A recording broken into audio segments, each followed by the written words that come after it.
मित्रों, ये हिंदी शुरू कर रहा हूँ, जो कि ये UP triple S C, UP PCS CSAT, UP PCS mains, GS 1 में सबके लिए ये कारगर साबित होगा। जो कि आप लोग ज़्यादा से ज़्यादा शेयर करिए और सब्सक्राइब करिए, ताकि सबको ये पहुँच सके और इस कार्यक्रम का सभी लोग लाभ ले पाएँ।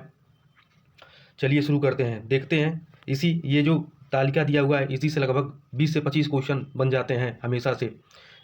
जैसे कि क्या होता है स्वर, वर्ण तालिका में वर्णमाला क्या होते हैं? 2 होते हैं। स्वर हो गया, व्यंजन हो गया। स्वर में क्या हो जाएगा? हस्व स्वर, दीर्घ स्वर। व्यंजन में जैसे हस्व में क्या हो जाएगा? अ इ उ री। दीर्घ में आ इ उ ए ओ औ। 7 हो जाएंगे दीर्घ, और हस्व में 4। व्यंजन क्या कौन कौन से हैं? स्पर्श, अंतस्थ, ऊष्मा, आगत, संयुक्त। स्पर्श में क वर्ग से प वर्ग तथा ड और ढ। क वर्ग से प वर्ग में क्या हो जाएंगे? कितने हैं? 25, और ड और ढ मिला के कितने हो जाएंगे? 27। अंतस्थ व्यंजन किसे कहा जाता है? तो य र ल व। ऊष्मा स ह। और आगत में क्या हो जाता है? ज और फ हो जाता है। संयुक्त में क्या हो जाएगा? छ त्र ज्ञ स्र। ठीक है। अब देखते हैं, स्पर्श 25 हो जाएगा। अंतस्थ 4 हो जाएंगे। अंतस्थ में क्या क्या हो जाएंगे? य र ल व। ऊष्म व्यंजन किसे कहा जाएगा? स और ह। ठीक है। हिंदी वर्णमाला देख लेते हैं क्या क्या है।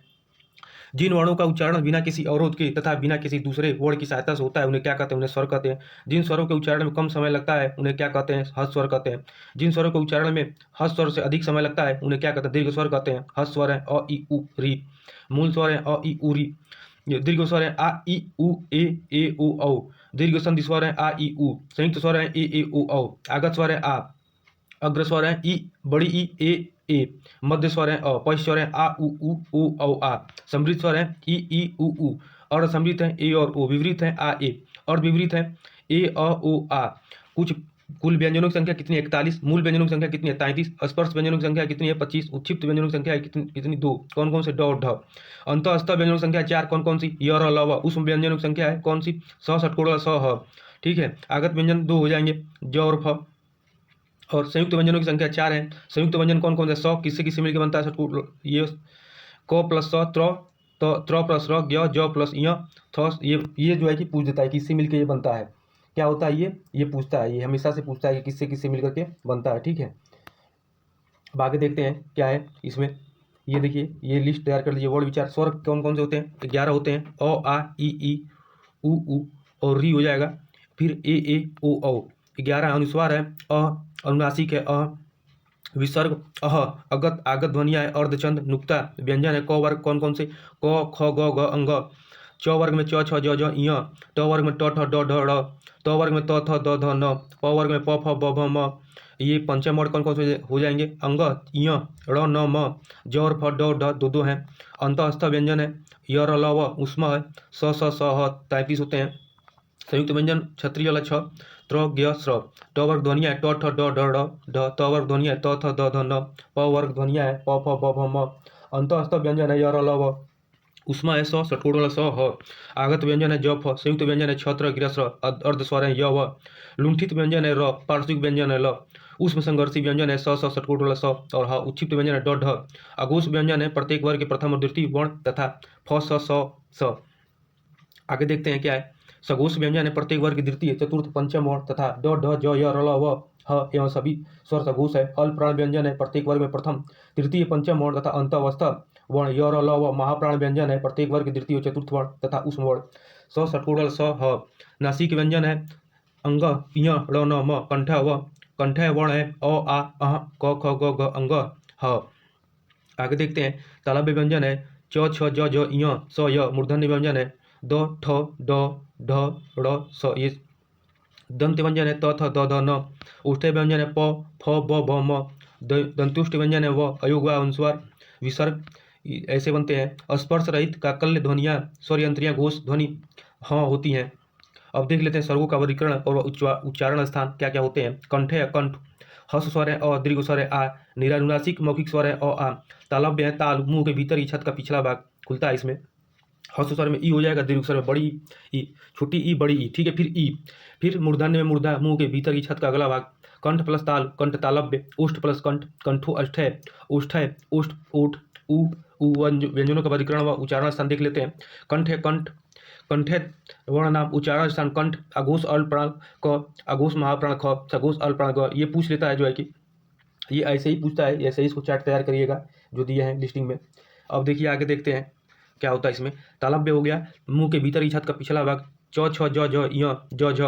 मूर्धन्य हो जाएगा मूर्धा, मुंह के भीतर की छत का अगला भाग ट ठ ड ढ ढ ढ ढ। ऊपरी दांतों के निकट से त थ द ध ध। दोनों ओठों से प फ ब भ। तालु से तालव्य ध्वनियाँ कौन कौन सी है इसमें देख लेते हैं। मुंह के भीतर की छत का अगला भाग स य। दंत प्लस मसूड़ा दंत मूल से स र ल, ये क्या हो जाएंगे स अघोष हो जाएगा, सघोष अल्पप्राण र ल। दंतोष्ठ में ऊपर के दांत प्लस निचला ओठ वह हो जाएगा किसमें, सघोष अल्पप्राण में, ठीक है। और मूर्धा में क्या हो जाएगा, मूर्धन्य में भीतर का छत का अगला भाग, इसमें क्या हो जाएगा अघोष महाप्राण षटकोण वाला स। स्वर यंत्री है, स्वर यंत्र कंठ के भीतर स्थित ह। उच्छिप्त है, जिनके उच्चारण में जीभ ऊपर उठकर झटके से के साथ नीचे आए, इसमें क्या हो जाएंगे सघोष अल्पप्राण ड और सघोष महाप्राण ढ। आगत गृहीत ध्वनियाँ क स्पर्शी क ग ज फ उसमें संघर्षी होते हैं। अनुस्वार अयोगवा अनुस्वार और अनुशासिक में अंतर देख लेते हैं। यहाँ पे क्या होता है, अंतर क्या क्या होते हैं देख लेते हैं इसमें। अनुस्वार में उच्चारण में क्या होता है, नाक से अधिक सांस निकलती है और मुख से कम, जैसे अंग अंक अंश आदि। अनुस्वार की ध्वनि प्रकट करने के लिए वर्ण का बिंदु लगाया जाता है, क्योंकि यह एक व्यंजन ध्वनि है। तत्सम शब्दों के अनुसार लगता है, जैसे अंगुष्ठ दंत अंत। और अनुशासिक में क्या होता है, अनुशासिक के उच्चारण में नाक से बहुत कम सांस निकलती है। इसमें क्या होता है, अनुस्वार और अनुशासिक में क्या अंतर होता है कि जो नाक से क्या होता है कि अनुस्वार में जो है कि नाक से अधिक सांस निकलती है, अनुनासिक में क्या होता है बहुत कम सांस निकलती है, ठीक है। मुख से अधिक, जैसे आत पाव चिड़िया, इसमें क्या हो रहा है बहुत कम सांस निकल रही है। और जैसे कि अंग अंक अंश, ये समय क्या हो रहा है नाक से अधिक सांस लेना पड़ रहा है, ठीक है। इस तरह से भी समझ सकते हैं। अनुस्वार की ध्वनि प्रकट करने के लिए वर्ण पर बिंदु लगाया जाता है, क्योंकि यह एक व्यंजन ध्वनि है। तत्सम शब्दों में अनुस्वार लगता है, जैसे अंगुष्ठ दंत अंत। अब इसमें अनुनासिक स्वर में क्या होता है, चंद्र बिंदु लगता है, ठीक है। इसमें यही मूल अंतर है कि अनुस्वार की ध्वनि प्रकट करने के लिए वर्ण पर बिंदु लगाया जाता है, बल्कि अनुनासिक स्वरों पर चंद्र बिंदु लगता है। तद्भव रूपों में चंद्र बिंदु लगता है। जो तद्भव रूप तत्सम में क्या होता है अनुस्वार लगता है, तत्सम में क्या होता है अनुस्वार लगता है, ठीक है। और अनुनासिक में क्या लगता है तद्भव लगता है, जैसे कि अंगूठा दांत आंत, ये सब क्या हो जाएंगे गांव आंगन सांचा आंख अंगना, ये सब क्या हो जाएंगे इसमें क्या हो रहा है चंद्र बिंदु लग रहा है, ठीक है। तो ये अनुनासिक हो जाएंगे, अनुस्वार हो जाएंगे, ये मूल अंतर हो जाएगा, ठीक। अब आगे देखते हैं क्या है। भाषा की सार्थक इकाई वाक्य होता है, वाक्य से छोटी इकाई उपवाक्य होता है, और उपवाक्य से छोटी इकाई पदबंध होता है, पदबंध से छोटी इकाई पद शब्द होता है, पद से छोटी इकाई अक्षर होता है, अक्षर से छोटी इकाई क्या होती है ध्वनि होती है। जैसे राम शब्द में 2 अक्षर है राम एवं वर्ण 4 है र आ म अ। वर्ण भाषा की सबसे छोटी इकाई ध्वनि है, क्या है भाषा की सबसे छोटी इकाई क्या होती है ध्वनि होती है, भाषा की सबसे छोटी इकाई ध्वनि होती है। और इस ध्वनि को क्या कहते हैं वर्ण कहते हैं, वर्णमाला। वर्णों के व्यवस्थित समूह क्या कहते हैं वर्णमाला कहते हैं, ठीक है। अब आगे देखते हैं, ये क्वेश्चन आए हुए हैं, देख लेते हैं इसमें क्या है, विभिन्न परीक्षाओं में पूछे गए हैं। वह छोटी छोटी ध्वनि जिसके टुकड़े नहीं हो सकते उसे क्या कहते हैं, उसे वर्ण कहते हैं। उच्चारण के आधार पर वर्ण के भेद बताओ, कितने होते हैं 2 होते हैं। जिन वर्णों के उच्चारण में दूसरे वर्णों की सहायता की आवश्यकता नहीं होती उन्हें क्या कहते हैं स्वर कहते हैं। दीर्घ स्वरों की संख्या बताए, कितने होते हैं दीर्घ स्वर 7 होते हैं। किसी स्वर के उच्चारण में लगने वाले समय को क्या कहते हैं मात्रा कहते हैं, ट वर्ग से संबंधित है, ट ठ ड ढ ड़। हिंदी वर्णमाला में स्वरों की कुल संख्या कितनी है 11 है। हिंदी वर्णमाला में स्वरों की कुल संख्या कितनी है 11 है, कितनी है हिंदी वर्णमाला में स्वरों की कुल संख्या 11 है, ठीक है। अब देखिए भाषा की सबसे छोटी इकाई क्या होती है वर्ण होती है। कंठे ध्वनियाँ कौन सी है क ख हो जाएंगी। मूर्धन्य ध्वनियाँ ट ठ ड ढ। अल प्राण है, वर्ग क और ग। नासिक है अंग य ड़ न म। ये वर्ण क्या कहलाते हैं कंठ तालव्य। अयोग वर्ण कौन से हैं अह। किस शब्द से द्वित्व व्यंजन है दिल्ली। द्वित्व व्यंजन जैसे कि दिल्ली स स कौन से व्यंजन कहलाते हैं संघर्षी उष्म। कौन सा घोष वर्ण है म। हिंदी में मूलतः वर्णों की संख्या कितनी है 52। 6 ध्वनि किसके अंतर्गत आती है संयुक्त वर्ण के अंतर्गत आती हैं। अघोष वर्ण कौन सा है स महाप्राण है, ठीक है। अब आगे देख लेते हैं इसमें क्या है कि घ का उच्चारण स्थान कौन सा है कंठ है, संयुक्त व्यंजन है ज्ञ। ज्ञ वर्ण किन वर्णों के संयुक्त से बनता है तो ज और य से क्या होता है ज और य से मिलके ये बनता है, ठीक है। अब आगे देख लेते हैं क्या है। हिंदी शब्दकोश में 6 का क्रम किस वर्ण के बाद आता है क के बाद आता है। हिंदी की 100 ध्वनियाँ है तालव्य, इसे अघोष महाप्राण भी कहा जाता है। 6 वर्ण किसके योग से बना है क प्लस स। य और ल किस प्रकार के व्यंजन है अंत स्थ। महाप्राण वर्ण का अर्थ क्या है जिसके उच्चारण में श्वास लेने में समय अधिक लगे।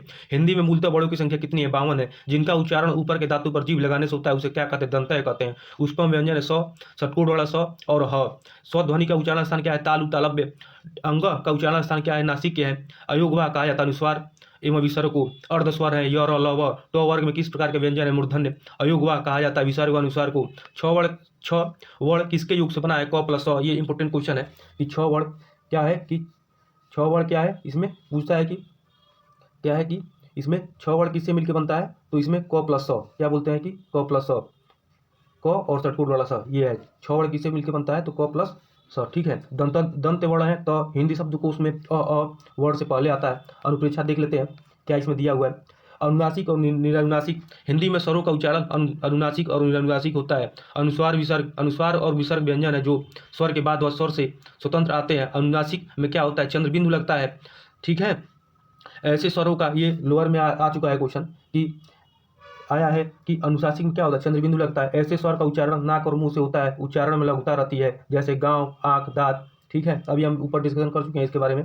केवल मुंह से बोले जाने वाला सस्वर वर्णों को निरनुनासिक कहते हैं, जैसे अपना आप, इधर, उधर, घर आदि विसर्ग है। यह व्यंजन है और इसका उच्चारण ह की तरह होता है। संस्कृत भाषा में इसकी व्यवहारिकता विद्यमान है, जबकि हिंदी भाषा में इसका भाव होता जा रहा है, किंतु तत्सम शब्दों के प्रयोग में आज भी उपयोग होता है, जैसे स्वतः, दूध, अतः आदि। अब देख लेते हैं स्वर ध्वनियों का सामान्य परिचय देख लेते हैं क्या क्या है। जीव का भाग, अग्रभाग, मध्य भाग, पश्च भाग। ई मध्य भाग में अ हो जाएगा, पश्च भाग में हो जाएगा उ, आ, ओ, औ, आ। मुखाकृति के आधार पर समृद्ध स्वर है ई। ये देखिए बहुत इंपॉर्टेंट ये लिस्ट है जो है कि बहुत इंपॉर्टेंट कहा जाए, जितना ही कहा जाए उतना ही कम है। समृद्ध स्वर, क्योंकि इसी से क्वेश्चन हमेशा आते रहते हैं। क्या होते हैं, आते रहते हैं इससे क्वेश्चन जो है कि देख लेते हैं जल्दी से। समृद्ध है, अग्रभाग में ई, मध्य भाग हो जाएगा, फिर पश्च भाग में उ, बड़ा उ। संख्या कितने होते हैं, 4 होते हैं, अग्रभाग और पश्च भाग मिला के। अर्ध समृद्ध स्वर है ए, पश्च भाग है ओ, और संख्या इसके कितने हैं, 2 हो जाएंगे। अर्ध विवृत स्वर है ए, अ, ओ, आ, इसमें 2 4 हो जाएंगे, एक अग्रभाग का, एक मध्य भाग का और 2 पश्च भाग का। विवृत स्वर है आ, एक स्वरों की संख्या है 4 और एक इसमें क्या हो जाएंगे, पश्च भाग में 6 हो जाएंगे। उष्टाकृति के आकार पर वृत्तमुखी उ, औ, आ, आवृत्तमुखी अ, आ, ई, ए। मात्रा विचार देख लेते हैं। मात्रा की परिभाषा, जब स्वरों का प्रयोग व्यंजनों के साथ मिलाकर किया जाता है तब उनका स्वरूप बदला जाता है और उन्हें मात्रा कहते हैं। स्वरों की मात्राएं दी गई हैं। और आ, देखिए मात्रा कैसे लगती है जो है कि आ, ई, जैसे किसले हो गया ई, उ, बड़ी उ, री, तृण, ए, पेश हो गया ओ, ए बड़ी है, ओ, चीर, चोर, ओ, देखिए चोर में ओ हो रहा है ना, चौखट, ओ हो रहा है कि नहीं। अब देख लेते हैं आगे इसमें क्या है। हिंदी व्यंजनों का वर्गीकरण हो जाएगा स्थान के आधार पर और प्रयत्न के आधार पर। स्थान के आधार पर क वर्ग है, क, ख, ग, घ, अंग। उच्चारण स्थान कंठ गले से होता है, वर्ण नाम कंठाई से बोला जाता है। च वर्ग, च, छ, ज, झ। तालु की छत का पिछला भाग, इसमें वर्ण नाम तालव्य बोला जाता है। इसे अंत अवस्था क्या हो जाता है, य, र, ल, व। उष्मा, स, स, ह। ट वर्ग, ट, ठ, ड, ढ, ड़, ड, ढ, उष्मा, स। मूर्धा, मुंह के भीतर की छत का अगला भाग, जिसे मूर्धन्य ध्वनियां भी कहा जाता है। तो वर्ग में क्या हो जाएंगे, तो वर्ग में क्या कहेंगे, त, थ, द, ध, न। दांत ऊपरी दांतों के निकट से दंते, प वर्ग, प, फ, ब, भ, म। ओष्ठ है, दोनों ओठों से ओष्ठ है। न, स, ज, र, ल, वत्स। दांतों के पीछे का कठोर हिस्सा वर्तर से, व, फ दांतों निचले ओठ तथा ऊपरी दांतों से दंतोष्ठ, ह स्वर यंत्र से स्वरयंत्रीय। अब आगे देख लेते हैं क्या है इसमें, 1 मिनट देखते हैं बस। प्रयत्न के आधार पर देख लेते हैं। उच्चारण अवयव द्वारा अवरोध की प्रकृति के आधार पर स्पर्शी व्यंजन, संघर्षी व्यंजन, अंतःस्थ, उचित, अयुग्वा, अर्धस्वर य व लुंठित है र, पार्श्विक है ल। स्वर या तंत्रियों में उत्पन्न कंपन के आधार पर अघोष इन ध्वनियों के उच्चारण में स्वर तंत्रियों में कंपन नहीं है। प्रत्येक वर्ग के प्रथम और द्वितीय वर्ण तथा फ, स, अघोष हैं। सघोष में क्या क्या आ जाएंगे, इन ध्वनियों के उच्चारण में स्वर यंत्रियों के कंपन होता है। प्रत्येक वर्ग के द्वितीय, चतुर्थ तथा पंचम वर्ण तथा ड, ढ, ज, र, ल, व एवं सभी स्वर सघोष हैं। अघोष व्यंजन प्रथम और द्वितीय बटा हुआ है। क, ख, च और छ द्वितीय, ट और ठ, त और थ, प, फ जिसमें बिंदी लगेगा, स षटकोण वाला स, सांप वाला स। सघोष व्यंजन हो जाएगा तृतीय, चतुर्थ, पंचम। क, ख, ग, घ, अंग, च, छ, च, ज, झ, ञ, ज, ड, ढ, ड़, ड, ढ, द, ध, न, ब, भ, म, य, र, ल, व, ह। श्वास प्राण की मात्रा के आधार पर अल्प प्राण, प्राण का अर्थ वायु, इसके उच्चारण में फेफड़ों से वाह निकलने वाली वायु की मात्रा कम होती है। प्रत्येक वर्ग में प्रथम, तृतीय, पंचम वर्ण तथा य, र, ल, व अंतःस्थ वर्ग हो जाएंगे। महाप्राण, इनके उच्चारण फेफड़ों से बाहर निकलने वाली वायु से मात्रा अपेक्षाकृत अधिक होती है। प्रत्येक वर्ग द्वितीय और चतुर्थ वर्ण तथा स उष्म वर्ण होते हैं। अल्प प्राण में क्या कहा जाएंगे, प्रथम, तृतीय, पंचम में देख लेते हैं। क, ग, अंग। महाप्राण में तृतीय, चतुर्थ, घ, ख और घ। प्रथम में च, ज, ञ और द्वितीय में महाप्राण में छ और ज, झ। और फिर प्रथम, तृतीय, पंचम में देख लेते हैं ट, ड, ड़, अंग। और महाप्राण में ठ, ड, ढ। और देख लेते हैं आगे त, द, न, थ, घ प ब म फ भ य र ल व, ये हो जाएंगे, यह हो जाएगा प्रथम में, फिर तृतीय में, फिर पंचम में ल व अंतःस्थ वर्ण, फिर स स स ये महाप्राण हो जाएंगे उष्म वर्ण। अंतःस्थ में क्या क्या आ जाएंगे, य र ल व, और उसमें स स स वायु की नासिका से निकलने के आधार पर नासिक एवं निरनुनासिक व्यंजन जिन ध्वनियों के उच्चारण में वायु मुख के साथ साथ नासिका मार्ग से भी बाहर निकलती है, नासिक की ध्वनियां कही जाती है। निरनुनासिक मौखिक जिनके उच्चारण में नासिका मार्ग बंद रहता है, उन वायु केवल मुख से ही बाहर निकलती है, निरनुनासिक या मौखिक ध्वनियां कही जाती हैं। नासिक की ध्वनियां हिंदी में पंचवर्षीय व्यंजनों के अंतिम 5 व्यंजन कौन कौन से हैं, अंग, य, ण, नम। अंत तक जुड़े रहिए, अभी इसमें MCQ भी हैं, कराएंगे अभी। अब देख लेते हैं आगे क्या है। ये अनुस्वार, अनुनासिक स्वर देख लीजिए, ध्वनियों के उदाहरण आगत में क, ख, ख, ग, ज, भ। विदेशी भाषाओं की ध्वनियां हैं। हिंदी में 9 विकसित ध्वनियां अंग, ढ, न, म, ल। हिंदी के सकारात्मक विकास का परिणाम ड तथा ढ क्रमशः ड तथा ढ से विकसित है। हिंदी में ड, ढ व्यंजन तो शब्द के आरंभ में व्यंजन को छू में ही बोले जाते हैं। न, ल तथा म अल्प प्राण व्यंजन है। न, ल तथा म कैसे व्यंजन है, अल्प प्राण व्यंजन है, ठीक है। अब आगे देख लेते हैं इसमें, ये देख लेते हैं, ब्रैकेट इंपोर्टेंट है। विराम का अर्थ है ठहराव। श्री कामता प्रसाद गुरु के अनुसार विराम चिन्हों की संख्या कितनी है, 20 है। अल्प विराम का चिन्ह ऐसे लगता है, एक अर्ध विराम, ये हो गया हंस पद का एक और नाम क्या है, त्रुटि विराम। राम कहाँ जा रहा है, इस वाक्य में कैसे है, प्रश्नवाचक चिन्ह हो जाएगा। पूर्ण विराम का प्रयोग वाक्य अंत में होता है। उप विराम ऐसे लगता है, किस विराम चिन्ह का प्रयोग सर्वाधिक होता है, अल्प विराम का। उद्धरण चिन्ह का प्रयोग कब किया जाता है, जब किसी कथन का जो का तो लिखा जाता है। संक्षिप्त रूप दिखाने के लिए विराम चिन्ह क्या होता है, जीरो या हो जाता है। निर्देशक चिन्ह का प्रयोग किया जाता है संकेत के लिए। रात्रि निशा में रिक्त स्थान पर उचित चिन्ह का प्रयोग कैसा होगा, डबल इक्वल जैसे। लूप निर्देश का प्रयोग किया जाता है जब पूर्व बात की पुनरुक्ति करनी हो। विराम चिन्हों के भेद होते हैं। श्री कामता प्रसाद गुरु ने विराम चिन्ह 20 बताए हैं, कौन कौन से, अल्प विराम, अर्ध विराम, पूर्ण विराम, प्रश्न चिन्ह, आश्चर्य चिन्ह, विस्मयादि चिन्ह, निर्देशक चिन्ह जिसे डैश भी कहा जाता है, संयोजक चिन्ह, समासिक चिन्ह, कोष्टक हो जाएगा, अवतरण चिन्ह, उद्धरण चिन्ह, उपविराम, अपूर्ण विराम। इसे श्री गुरु विसर्ग के समकक्ष बताकर मान्यता देने की बात करते हैं। विवरण चिन्ह, पुनरुक्ति सूचक चिन्ह, लाघव चिन्ह, लोप चिन्ह, पाद चिन्ह और दीर्घ उच्चारण चिन्ह, पाद बिंदु, हंस पद, टीका सूचक, तुल्यता सूचक, समाप्ति सूचक। अब देखते हैं क्वेश्चन, देख लेते हैं जल्दी से। निम्नलिखित में से कौन सा मूल दीर्घ स्वर नहीं है, ओ नहीं है। हिंदी में ध्वनि कितने प्रकार की होती है, हिंदी में ध्वनि 2 प्रकार की होती है। मात्रा के आधार पर स्वर कितने प्रकार के होते हैं, 3 प्रकार के होते हैं। जीवा के आधार पर स्वर कितने प्रकार के होते हैं, 3 प्रकार के होते हैं। एक से अधिक वर्णों के मेल को क्या कहते हैं, उसे व्यंजन कहते हैं। ई, च, छ, ज, झ, ञ, ये क्या है, तालव्य ध्वनियां हैं। तालव्य से जिनका उच्चारण स्वतंत्रता से होता है और जो व्यंजन के उच्चारण में सहायक होते हैं उसे कहा जाता है स्वर कहा जाता है। निम्न में दीर्घ स्वर नहीं है, ई बड़ी वाली ई नहीं है। निम्न में से अंतःस्थ व्यंजन कौन कौन से हैं, इसमें क्या है, अंतःव्यस्त व्यंजन कौन सा है, वह य, र, ल, व, वो क्या है, अंतःस्थ व्यंजन है। अंतःव्यस्त कौन कौन से हैं, य, र, व, य, र, ल, व, ये सब क्या है, अंतःस्थ व्यंजन है, ठीक है। अब आगे देखते हैं। निम्न में से अल्प प्राण व्यंजन है जिसमें कम प्राण निकलता हो या कम जो है कि सांस निकलता हो गले से, उसमें ग हो जाएगा। निम्न में से घोष वर्ण कौन सा है, ज है। ओष्ठ्य वर्ण कौन कौन सा है, ऊ है। काकल्य वर्ण किसे कहा जाता है, ह है। य का उच्चारण स्थान कहाँ पे होता है, तालु में होता है। र का विवरण है, वर्तन से लुंठित सघोष अल्प प्राण व्यंजन। अंतःवस्था और ऊष्मण कितने हैं, कुल 8 हैं। दीर्घ का वर्ण विच्छेद है, द, रि, ग, अ। सघोष वर्ण कौन कौन से हैं, ब है। ऊष्मा व्यंजन कौन कौन से हैं, ह है। उद्यान में उद, उ, द, हलंत वाला य, आ, न, और उद्यान हो जाएगा। निम्नलिखित में से कौन सा ट वर्ग का नहीं है, ट वर्ग में क्या क्या हो जाएंगे, ट, ठ, ड, ढ, ड़। ध इसमें क्या है, नहीं है। देख लीजिए जैसे कि ट वर्ग में कौन क्या नहीं है, ध नहीं है। क्यों, क्योंकि ट वर्ग में क्या क्या आएंगे, ट, ठ, ड, ढ, ये सब क्या हो जाएंगे, ये ट वर्ग में आएंगे, ठीक है। ध नहीं आएगा। आगे देखते हैं, हिंदी भाषा में कुल कितने लिपियां हैं, कुल 52 लिपियां हैं। आगे देख लेते हैं। जिनकी ध्वनि केवल मुख से निकलती है वे उसे निरनुनासिक स्वर कहते हैं। अर्ध विपरीत स्वर है। ए, स्पर्श व्यंजन कौन कौन से हैं, क, च, प, द, सभी प्राण वर्णों वाला वर्ग है। ख, छ, ठ। जब एक ही ध्वनि का द्वित्व हो जाए तब वह क्या कहलाता है, युग्मक ध्वनियां कहलाती हैं। वह व्यंजन है अंतःस्थ। लिखित भाषा में मूल ध्वनियों के लिए जो चिन्ह मान लिए गए हैं तथा जिस रूप से ये लिखे जाते हैं उसे लिपि कहते हैं। फ, ब, फ, प, भ, भ, म, भ, म व्यंजन कैसे हैं, ओष्ठ्य हैं। दो व्यंजन जब एक साथ मिलते हैं जो क्या कहलाते हैं, संयुक्त व्यंजन कहलाते हैं। वर्ण तालिका के अनुसार हस्व, दीर्घ और प्लुत क्या है, ये स्वर है। स्पर्श व्यंजन कंठ ध्वनि, आघोष और महाप्राण ध्वनि है, ख है। और दंतुष्ट ध्वनियाँ कौन सी हैं, वह है। अब आगे देख लेते हैं इसमें क्या दिया हुआ है। हिंदी वर्णमाला में उसमें व्यंजन कौन कौन से हैं, स, शरीफा वाला स, षटकोण वाला स और ह।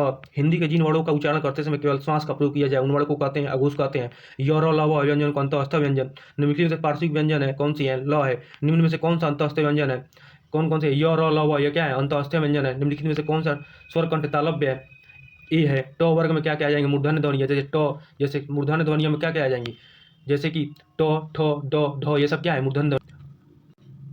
ट, क्या मूर्धन्य ध्वनि में ट, ठ, ड, ये सब क्या है, ये मूर्धन्य ध्वनियाँ है। ठीक है, अब आगे देखते हैं निम्न में से कौन सा दीर्घ स्वर है। आ, अनुस्वार किसका कार्य करता है, पंचम वर्ण का। निम्न में से कौन सा संयुक्त स्वर नहीं है। उ, निम्न में से कौन सा वर्ग दंत नहीं है। य, दंत में आ जाएंगे आपके त और ल और द। य नहीं है, य कैसा है, य अंतस्थ है, अंतस्थ है, य और ल व। हिंदी स्वरों का वर्गीकरण जब जीव के भाग के आधार पर किया जाता है तो निम्नलिखित में से कौन सा भेद इसके अंतर्गत नहीं आएगा। विपरीत स्वर नहीं आएगा, बाकी सभी आएंगे। अब आगे देख लेते हैं निम्नलिखित में से कंठे ध्वनियाँ कौन सी हैं, क और ख हैं। निम्न में से उच्चारण स्थान के आधार पर मूर्धन्य व्यंजन है। ड, ढ, ट, ठ, ड, ढ, ये सब क्या है, मूर्धन्य व्यंजन है। निम्न में से अल्पप्राण वर्ण कौन से हैं। अ, आ, क, ग। निम्न में से शब्दों में नवीन विकसित ध्वनियाँ कौन सी है, ख और ग। निम्न में से कौन सा घोष वर्ण है, म। निम्न में से एक वर्ण व्यंजन नहीं है, उ। निम्नलिखित में से कौन सी ध्वनियाँ उष्ठे नहीं है, त, जैसे प, फ, ब, भ, म, ये सब क्या है, उष्ठे ध्वनियाँ। त नहीं है, त कैसी है, तालव्य ध्वनियाँ है, जैसे कि त, थ, द, ध, ये सब क्या है, उष्ठे ध्वनि, ये तालव्य ध्वनियाँ है। नासिक व्यंजन कौन सा है, ये य। ये वर्ण क्या कहलाते हैं, कंठ तालव्य कहलाते हैं। निम्नलिखित में से किसे हिंदी की मानक वर्णमाला में स्थान नहीं दिया गया है, सी को नहीं दिया गया है।